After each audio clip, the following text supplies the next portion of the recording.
crianças, tudo bem? Bom, na aula de hoje, em História, nós vamos ver um pouco sobre a ocupação das terras e a colonização, tá bom? Então, a gente já viu sobre a ocupação do litoral, como que foi a chegada das pessoas ao interior, do porquê elas foram para o interior, e hoje a gente vai dar continuidade a este assunto, tá bom? Então, vamos lá, acompanhem comigo na página 82 do livro de vocês. Não esqueçam de colocar a data no alto da página, tudo bem? Vamos lá. No início da colonização, alguns aristocratas portugueses receberam lotes de terra no Brasil, as capitanias hereditárias. Chamados de donatários, eles podiam distribuir o direito de uso da terra a algumas pessoas. As terras doadas eram chamadas de sesmarias, e quem as recebia era chamado de sesmeiros. Então, no início da colonização, alguns portugueses receberam terras. Então, falaram, essa terra aqui é sua, essa terra aqui é sua, essa terra aqui é sua. Faça o que você quiser. E aí, essas pessoas poderiam doar pedaços dessas terras para quem eles quisessem também. Por exemplo, chamar a família para vir para cá e aí dar um lote de terra para poder construir, vir morar para cá com eles. E, enfim, fazer o que eles quisessem, tá bom? No litoral da Bahia, muitos sesmeiros não habitavam suas terras. A maioria delas foi ocupada por vaqueiros que praticavam a pecuária e por roceiros que plantavam pequenas roças.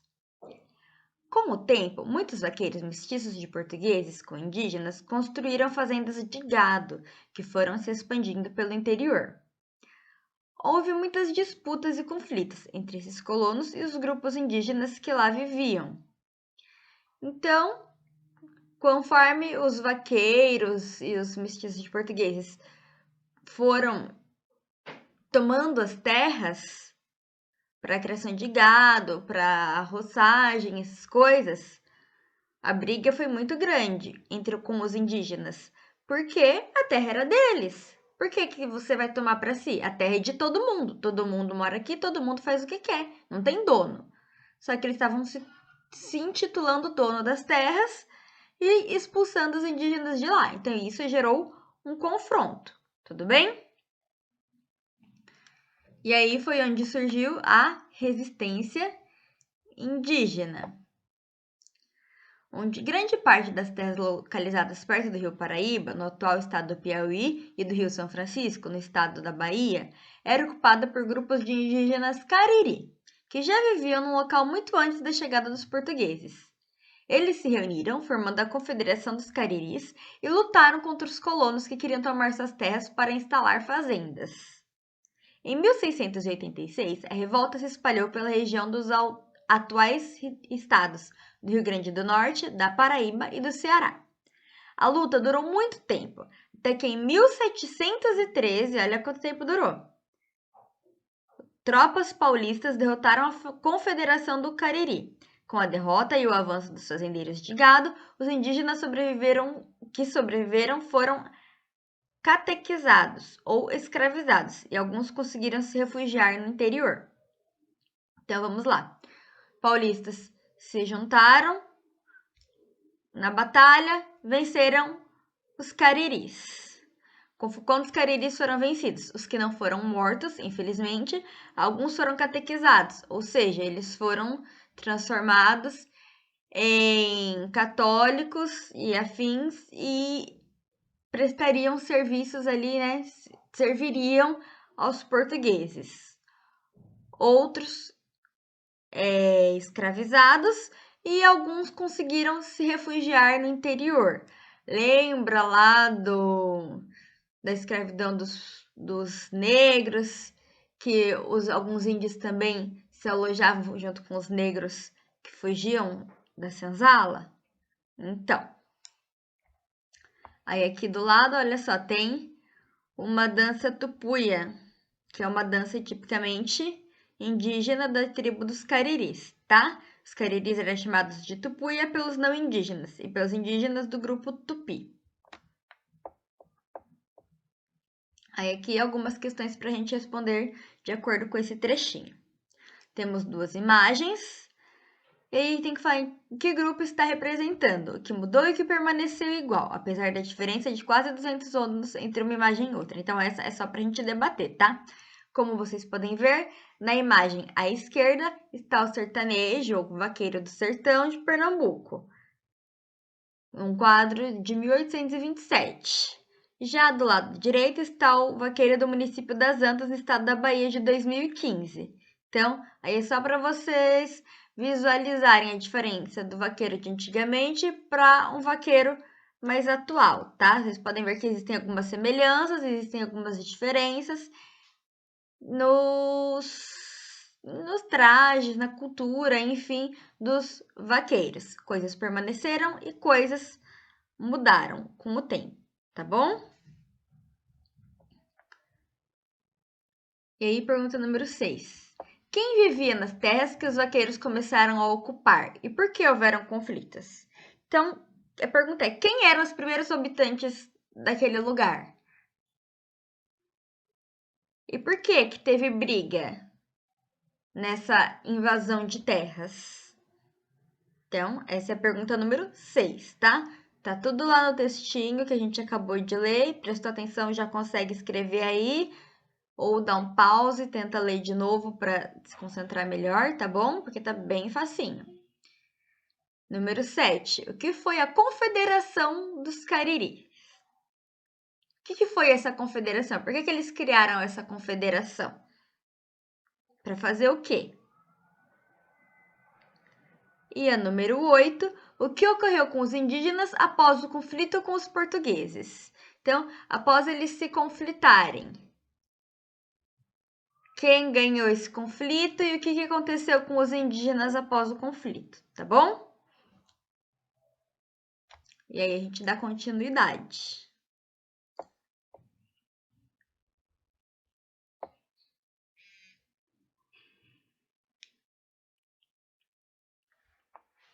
E aí na página 84, a gente fala um pouco sobre a preservação da cultura indígena. Apesar dos portugueses colonizarem o nosso país, a gente já tinha uma cultura aqui, né, que era a cultura indígena, e alguns traços dessa cultura foram permanecendo. E aí a gente, ao longo dos anos, a gente tenta preservar o máximo possível essa cultura. Vamos ver? Olha lá. Quando os portugueses chegaram ao território que atualmente forma o Brasil, havia cerca de 5 milhões de indígenas. É muita gente, né? Ao longo do tempo, durante o contato com esses povos, grande parte da população indígena foi morta ou foi escravizada, assim como a gente acabou de falar lá na Confederação dos Cariris, que eles guerreavam pelas terras e aí quem não era morto ou fugia ou acabava se rendendo e tendo que ser escravizado, ok? Atualmente, as populações indígenas lutam para preservar a sua cultura. Então, para restaurar e fortalecer a própria identidade e preservar sua forma de ver o mundo, a escola indígena surgiu como uma necessidade para educar crianças e jovens, tanto para conviver com a sociedade não indígena, como para entender suas origens culturais.